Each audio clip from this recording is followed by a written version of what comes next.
e é um termo muito ligado à tradição aristotélica. Então você tem essa discussão sobre por que o epiteto usa esse termo proiaresis.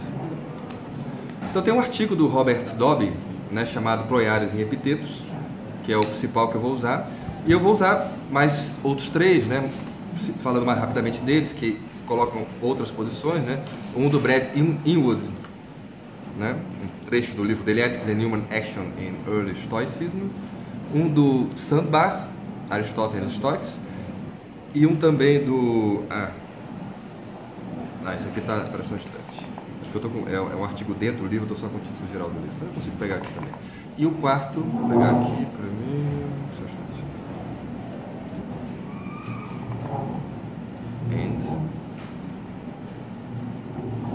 O Sandbar, Kahn, B. Kahn, né? Essa que eu acho. Isso, Charles Kahn, né? Discover. Peraí. Não, acho que é isso. Discovery of the Will, né? A descoberta da vontade. Que na verdade é um texto que ele tem numa compilação do A. Long, né? Do Long, né? Sobre ética no estoicismo. Então, aí falando um pouco do Dobbie, depois colocando as outras posições, né? Na verdade, grosso modo, você tem alguns autores que acham que o epiteto ele pega esse termo proiaresis no uso comum da língua que havia na época dele, né? Que existia esse termo lá, num certo sentido. Outros já acham que ele pega esse termo de dentro da tradição aristotélica. Isso levanta a questão por que ele faz isso, né? Por que ele, como histórico, ele está interessado em usar o termo aristotélico, né? Bom, e aí tem umas posições mais fortes e mais fracas nesse sentido. Então, vou falar um pouco do que o Robert Dobbie fala no texto dele, né? Ele fala um pouco do sentido de proiaresis antes do Aristóteles, né, que tinha um sentido lá na cultura da honra da Grécia arcaica, né, em Homero, né, que na verdade, né, originalmente proiaresis tinha um sentido mais objetivo, que se referia ao objeto da escolha, aquilo que você escolheu, né. E ele diz que então isso tinha a ver com esse contexto de uma cultura da honra, né, uma cultura da vergonha, né, que foca mais a ação externa, né, então o objeto que você está focando. Na época do Aristóteles, eu estava vendo a passagem para uma cultura da virtude, do caráter, ou seja, né, em que começa a ser enfatizado o sentido mais subjetivo e intencional da escolha, né? Então a proiaresis, ao invés de designar apenas o ato externo, ela começa a se referir à escolha no sentido mais subjetivo e intencional, né? Exato. Então Aristóteles, na verdade, ele pegou uma mudança que estava havendo na época dele e cunhou, né, o termo com esse sentido mais propriamente filosófico, né? Se aplica mais à responsabilidade moral e coisa e tal, né? Então, para Aristóteles, né, você tem a deliberação, que é a buleusis, né, e a proiaresis como resultado da deliberação, né? Então, a proiaresis, ela seria como a escolha que você faz no final da deliberação, mas ela é um termo de difícil de tradução porque ela tem uma dimensão intelectual e uma dimensão também desiderativa, né? A proiaresis, na verdade, ela junta o intelecto e o desejo no mesmo ato, né? Na medida em que você decide, né, correr atrás daquele objeto que está mais próximo de você, né? E ao mesmo tempo essa decisão gera um desejo de fazer isso. Então né? Bom, é intelectual e desiderativo. Desculpa, isso é um tipo de desejo? Você pode dizer que é um desejo deliberativo, né? Você pode traduzir como um desejo deliberativo ou uma deliberação desejante. É uma coisa exata. Então não é difícil, não é fácil traduzir proiaresis no Aristóteles, né? Bom.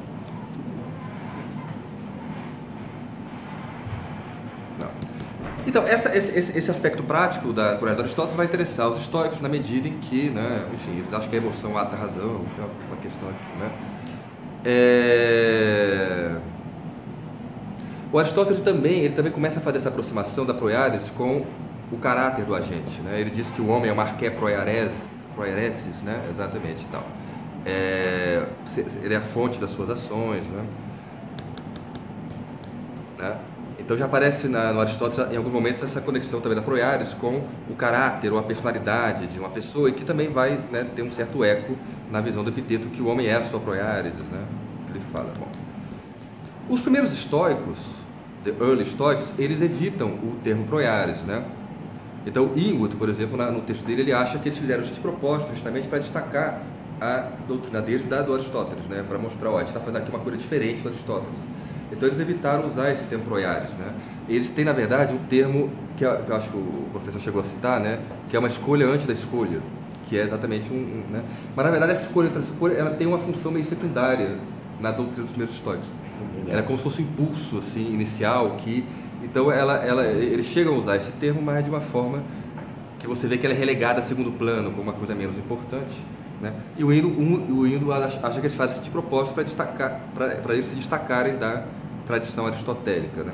E aí justamente eles começam a levantar essas questões de por que o Epiteto ele se interessou em resgatar esse termo, já que a escola estoica tradicionalmente, né, negou esse termo como um termo relevante.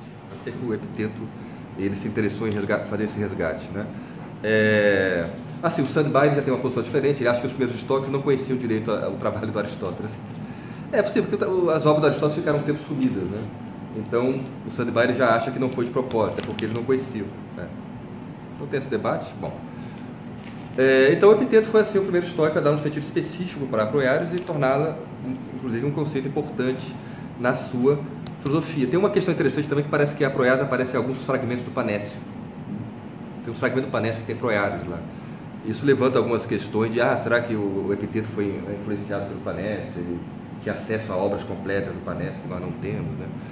Mas, na verdade, isso em geral não gerou um grande debate acadêmico, porque os aparecimentos disso nos fragmentos do Panécio são muito poucos, né? Então dá para você deduzir daí que isso deveria aparecer muito no Panécio, porque aparece esse pequeno fragmento, não tem como fazer essa inferência. Então, na verdade, esse ponto acabou não sendo muito desenvolvido, né? Bom, então, o Epiteto, então, ele usa um termo, ele quer expressar uma ideia nova, né, uma ideia dele, e ele usa para expressar essa ideia nova um termo antigo. Ele resgata um termo que está em desuso para expressar uma ideia nova, né? Então, aí o interesse de por que ele faz isso, né? Bom, aí a posição do Dobbin vai ser a de que o Epiteto ele faz isso em função do debate sobre determinismo que havia entre estoicos e peripatéticos, né? Porque a proiades ela era muito importante na escola peripatética dentro desse debate, né? Porque eles diziam que o determinismo estoico não dava espaço para proiades. Você não tinha essa escolha, você não tinha escolha dentro desse universo determinista dos estoicos, né? E aí ele vai dizer, enfim, ele vai dizer que os estoicos, na verdade, no debate, eles se apropriavam, os peripatéticos no debate, eles se apropriavam muito de termos estoicos. Eles usavam termos estoicos para, responder aos estoicos nos próprios termos estoicos, né? E a tese do Dobbin é que é isso que o Epiteto faz. Ele também tenta responder aos peripatéticos usando termos peripatéticos. Eu acho que é um pouco fraco, porque é um conceito tão central do Epiteto que é um pouco fraco, talvez, você achar que é por isso que ele fez isso, mas enfim. Né? Só para dar o troco, né? Tipo assim, os peripatéticos dizem que o problema é proiares, tá? Não tem problema, tá aqui proiares, tá? Essa aqui é a tese do Dobbin, que foi uma forma de responder os peripatéticos. Bom, aí o Dobbin então fala um pouco desse debate, né? Sobre determinismo e tal, aí eu fiz muito rápido, né? O Alexandre de Afrodísia, né, particularmente, é o peripatético que diria, né, que não há espaço para proiares na teoria estoica. E aí o Epiteto estaria respondendo a isso, né? Tem um defeito muito grave nessa tese do Dobbin, que é o fato de que o Alexandre de Afrodísia escreveu décadas depois do Epiteto, exato. Mas aí o Dobbin ele tenta resolver isso dizendo, mas isso que o Alexandre de Afrodísia diz já fazia parte do debate antes, né? A forma que ele tem de responder a isso, exato. Enfim, mas bom, aí ele fala um pouco do debate, ele fala que Zenão e Cleantes, né? Em Zenão e Cleantes não havia tensão entre moralidade e determinismo, na verdade, né? Isso, né? Mas aí você tem a crítica do Carneades, né, que é um cético, né? O Carneades critica a doutrina do Zenão e Cleantes e o Crisipo, então, ele já tem que responder ao Carneades. Então, por conta disso, então, é que o Crisipo ele vai elaborar mais essa questão do determinismo e da responsabilidade moral, que não parecia ser tão problemática para o Zenão e para o Cleantes, né? Então, o Crisipo, né, você tem sobretudo aquele texto do Cícero, de fato, né, que talvez seja... Eu acho que tem um outro também, do Estobeu, eu sei que tem duas fontes importantes, uma do Cícero, né, sobre esse debate. Então, aí no texto do Cícero você vê lá a famosa metáfora do cilindro, né, essa distinção entre causas próximas e causas anteriores, né? Próximas anteriores, e principais, né? E isso, perfeitas, né? Então ele vai dizer que, né, a força externa é que empurra o cilindro, mas é a forma do cilindro que faz ele cair daquela forma, né? Exato. E aí a metáfora que haveria para a responsabilidade moral, né, é que na ação humana a causa externa é a fantasia, né, mas a causa principal é o assentimento, é o caráter do agente, nesse sentido é que o agente pode ser tido como responsável, né, pelo que ele faz. Então o Crisipo, na verdade, ele faz essas distinções já para responder à crítica que o Carneades fazia ao Zenão Cliante, né, e aí é que surgiu então essa forma de lidar com a questão, né. E aí justamente então, né, essa distinção do Crisipo entre o assentimento como causa principal da ação, ainda que não seja a causa próxima, né, isso é que vai dar, digamos assim, na proiade do epiteto, né, essa ideia do Crisipo do assentimento como uma causa principal, perfeita. Bom, então o epiteto, na verdade, ele acha que a posição sobre o uso desse termo pelo epiteto está muito inserida dentro desse debate sobre o compatibilismo, como hoje em dia se fala, o compatibilismo histórico, né? Esse debate entre determinismo e responsabilidade moral. Bom, então a Proiares corresponderia ao que o Crisipo chamava de causa interna ou perfeita na metáfora do cilindro, como resposta ao Carneades. Bom, ainda assim fica aberta a questão por que é que ele não usa assim o mesmo vocabulário do Crisipo, né? Por que é que ele decide usar um termo que tradicionalmente pertence à escola aristotélica, né? Aí ele acha então que a resposta a isso tem a ver com o fato, tem a ver com críticas que foram feitas à solução do Crisipo, né? Então tem a crítica do Carneades ao Zenão Cleante, tem a resposta do Crisipo e tem as críticas que os peripatéticos posteriores fizeram à solução do Crisipo, né? Então, mesmo que o caráter seja uma causa interna, uma causa perfeita, isso não quer dizer que nós não somos responsáveis pelo nosso caráter, né? Então, por conta disso, nós não seríamos responsáveis moralmente, né? Então, tudo bem, a causa principal da ação é o nosso caráter e não a fantasia. Mas, ainda assim, você não é responsável pelo seu caráter, então não há responsabilidade moral. Então, esse é um pouco o debate, né, que havia na época, né?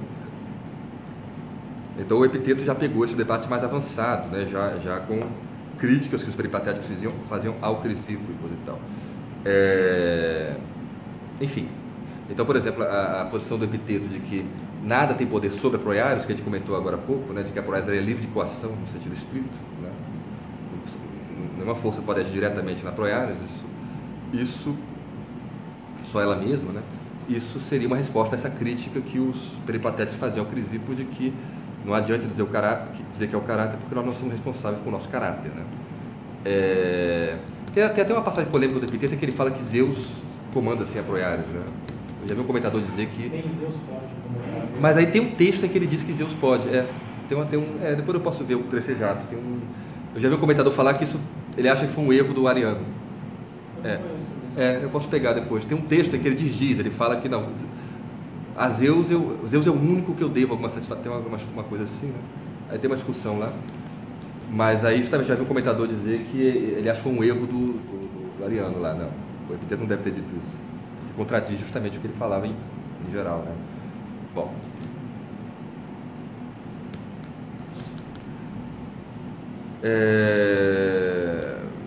Aí o Dobin ele continua desenvolve esse ponto e aí ele tenta mostrar como a palavra Proiares já existia no debate sobre determinismo e livre-arbítrio, né? Porque a ideia dele é que o epiteto ele bebeu nesse debate. A palavra era muito usada no debate sobre determinismo e responsabilidade moral e foi isso que tentou o epiteto a usar essa palavra. Essa é a tese do Dobin, né? Aí ele tenta mostrar por que essa palavra já existia, né? Então ele diz que tem alguns trechos do Cícero, por exemplo, que em voluntas pode estar traduzido Proiares. Exato. É possível que o Cícero às vezes usasse voluntas para traduzir Proiares, né? Então isso mostraria como o termo Proiares já era usado no debate sobre determinismo, né? Aí ele fala que o Alexandre de Afrodísia usa, mas aí tem esse problema de que usou depois, né? Enfim. Sêneca também usa. O Sêneca, né? Mas voluntas pode ser também tradução do Boleuses, né? Da Boleses, do desenho racional. Mas pode ser que eles... Porque tem esse problema que dizem que a língua latina era pobre para... Quem é que reclamava disso? O Lucrécio? O mesmo fala disso. O Lucrécio reclama. A minha língua materna é muito pobre, eu não consigo expressar o meu pensamento. Mas... Eu acredito totalmente nisso. Mas então, por causa disso, justamente, às vezes, vários termos diferentes em grego acabavam tendo a mesma tradução em latim, né? Porque não tinha vocabulário suficiente em latim para dar conta dos termos gregos, né?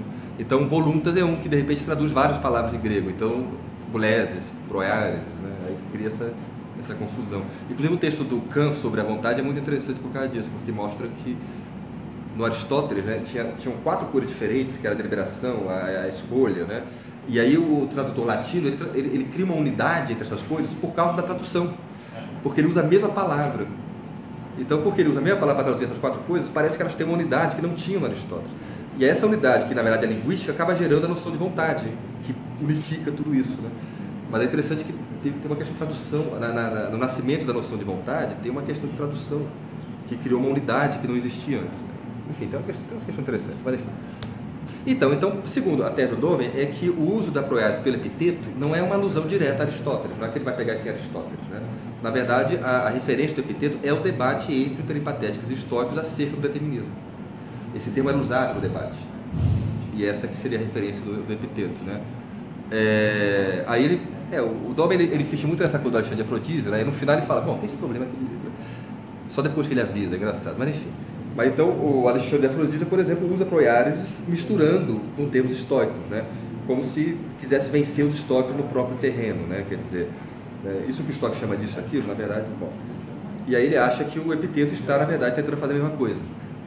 Ele está tentando vencer os peripatéticos usando termos peripatéticos. Eu acho meio fraco porque essa questão que a proiase é um termo muito central no epiteto para esse ser o motivo dele fazer isso, mas enfim, né? Bom, então essa é a tese do Dome.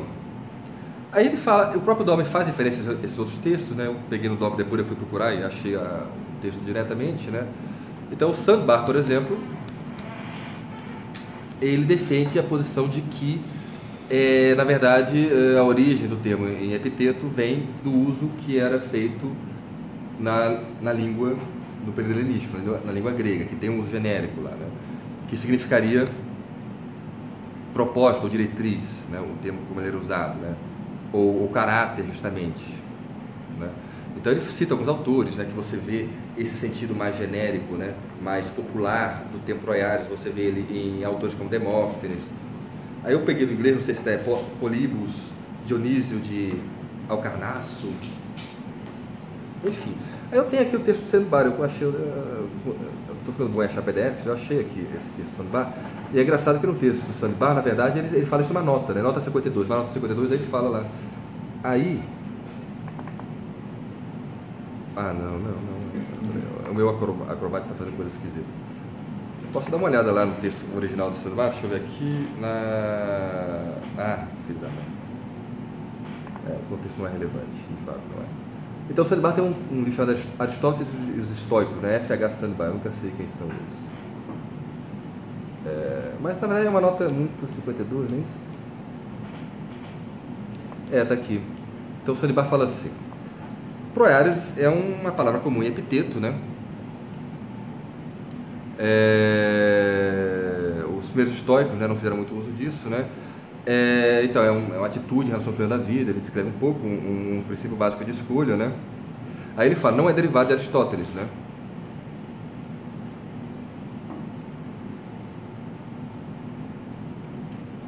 Ele parece que aparece uma passagem de Tobeu e coisa e tal, né?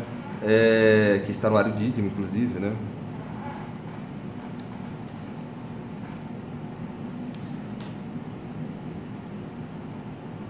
Tá, no Ário Dídimo, tá? Tem uma hora que ele fala, sabe o que você pode interessar assim, né? Eu sei que está um pouco chato o jeito de expor, mas é interessante, né?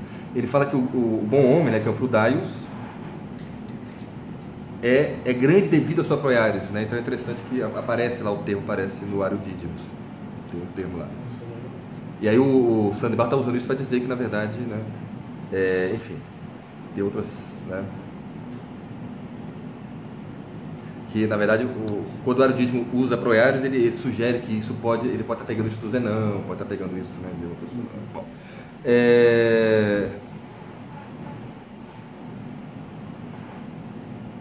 então, aí ele vai dizer, então ele não acha que o epiteto pegou do Aristóteles, né? Ele acha que já existia, mas ele vai dizer então que também proiares era uma palavra de uso geral na cultura helenística da época, que indicava em geral propósito, policy, né, que seria diretriz, né, plano, né? E aí ele fala que o Demóstenes usa, enfim, né, e que esse uso geral é que ele acha que serve de precursor, precedente para o uso... O que apareceu aqui? O uso dele em epiteto. Então tem essas diferentes posições, né? A posição do Dobbin é que ele se insere dentro do debate sobre determinismo, né, onde esse termo era muito usado. A posição do Sandbar é que, na verdade, ele simplesmente pegou um termo que estava solto na língua grega na época, né? O Kahn, a posição do Kahn, já peguei aqui, a posição do Kahn é que ele acha que o epiteto, na verdade, tem uma lacuna entre Aristóteles e o epiteto. O epiteto ele usa um termo fora de moda para elaborar uma ideia nova, né? Então, na verdade, a posição do Kahn é de que não ficou claro. Ele quis usar um termo fora de moda. Então, a ideia do Kahn é que ele realmente ele passa por um buraco que existe e vai pegar o termo em Aristóteles, né? Ele diz que o epiteto expressa com proiares um pouco mesmo que Sêneca expressa com voluntas, né? Tem uma noção mais ampla, né, do assentimento, que vai além do mero assentimento, também expressa caráter, comprometimento, né? Quer dizer, então esse termo mais amplo, né?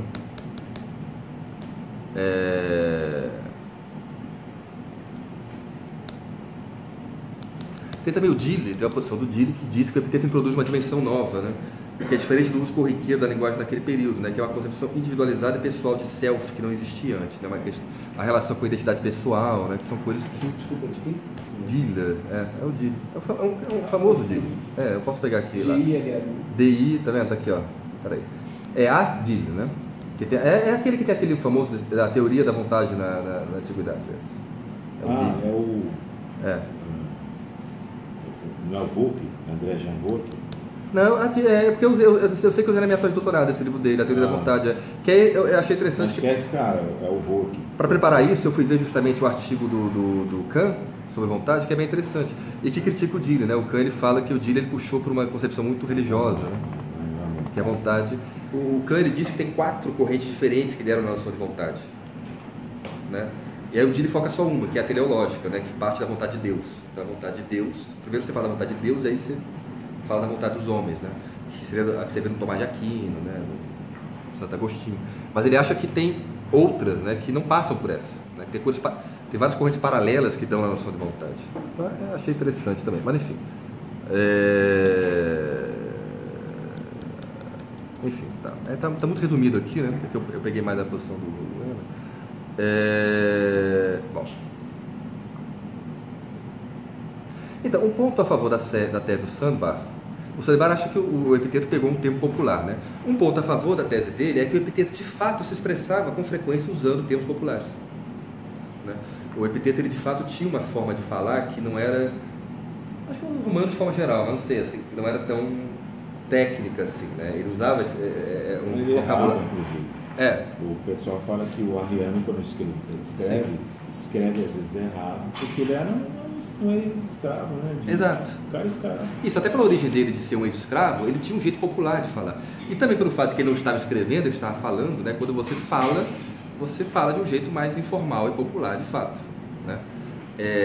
Do que se ele fosse escrever um texto, ele poderia pensar, bom, qual é o termo técnico que eu vou usar aqui? Mas como ele estava lá falando, então isso é um ponto que seria um ponto a favor da tese do Sandbar, de que na verdade o termo proiares vem do uso popular que era feito na época, era um termo que existia, que as pessoas usavam em conversa de boteco. E o epiteto. Exato. Não, porque, você chamar a pessoa de mau caráter e dizer que ela tinha uma má proiares, né? Como é que você compra uma carne vagabunda dessa? A tua proiares não é. Aí o epiteto pegou daí, né? Exatamente. Então tem essas duas, né, grandes vertentes, que é uma que acha que veio da linguagem popular e outra que acha que é um termo técnico-filosófico, né, no caso do Dobbin, que seria o debate sobre determinismo, que seria a origem do termo, né? Bom. Então o ponto, de qualquer forma, é que todos concordam que o epiteto, né, independentemente de onde ele tirou o termo, ele deu um novo significado ao termo, ele usou o termo, ele incorporou dentro da filosofia dele, né? Ele usa o termo para sintetizar vários outros, né? o poder arquitetônico, né, livre depende de nós, virtude, caráter moral, a razão, né, o hegemônico, né? Então o Epiteto ele usa o Proiades para sintetizar uma série de termos, né? Então, independentemente de onde ele tirou, ele com certeza não faz só repetir a origem, ele usa aquilo para expressar uma ideia nova, né, uma forma, né? A Proiades pode significar intelecto, mente, alma, liberdade, caráter, virtude, né? Então é um termo que sintetiza uma série de questões, né? Assim, aqui no final, resumo então essa questão do Dobbe, né? A posição do Ingvar, a posição... exato, a posição do Ingvar, na verdade, é mais difícil, é meio estranha, mas aqui é assim um termo filosófico, só que ele pega lá de trás, essa que é a ideia do Ingvar, né? O Epiteto é sim um termo filosófico, só que não se baseia no debate filosófico que havia na época. O Epiteto ele pega um termo antigo, mas não fica claro por que ele faria isso, assim, então, né? Talvez porque o Epiteto tenha achado que, né, era um termo que a síntese que ele queria fazer era o termo apropriado para fazer essa síntese e coisa e tal, né? Aí o Dobbe acha que a posição do Ingvar negligencia justamente a dimensão do debate que havia na época com os peripatéticos, né, como preparação do uso pelo Epiteto, né? Então a tradução de Barak é um uso popular, né? E a do Kahn, eu falei a do Kahn? Acho que eu falei, não? A do Kahn, na verdade, acho que a do Kahn também é meio vaga, na verdade, né? Ele usa um termo antigo para expressar uma ideia nova, né? Acho que fica muito parecido com a do Ingvar, na verdade. Na verdade, eu fui lá no texto original, posso ver no texto do Kahn, se vocês quiserem alguma... Deixa eu ver, o Kahn está aqui, né? Deixa eu pegar aqui o texto, porque eu tenho o PDF direto do Kahn. Só um instante. Para ver se ele acrescenta mais do que o resumo que o Dini faz dele. Eu não anotei Kahn? Anotei sim. Não anotei. Anotei sim, está aqui, Kahn. Não, Kahn não é... Só pegar aqui o Kahn.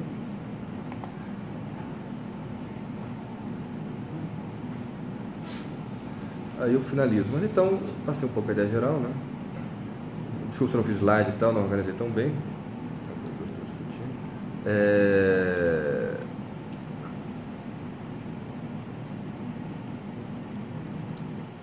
Eu vou demorar.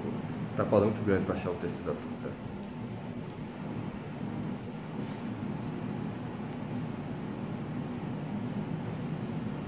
Porque eu li o artigo todo dele, então eu tenho notas no artigo todo, né? Eu tenho que pegar a parte, eu tinha anotado aqui. Agora eu tô lembrando, na verdade, é o 252, espera só instante.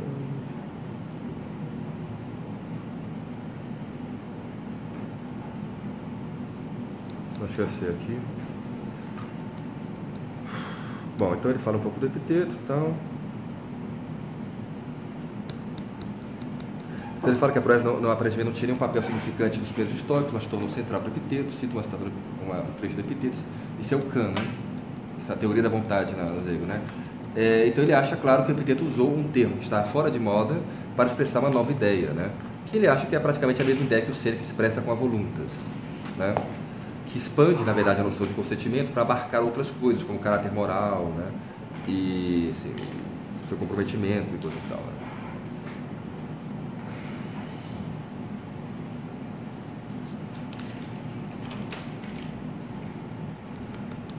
Então, o verdadeiro eu, né? O eu da identidade pessoal, né? Então, na verdade, é um termo que é usado pelo Epiteto para ir mais longe do que a simples ideia de assentimento, né? De divinar todas essas coisas, né?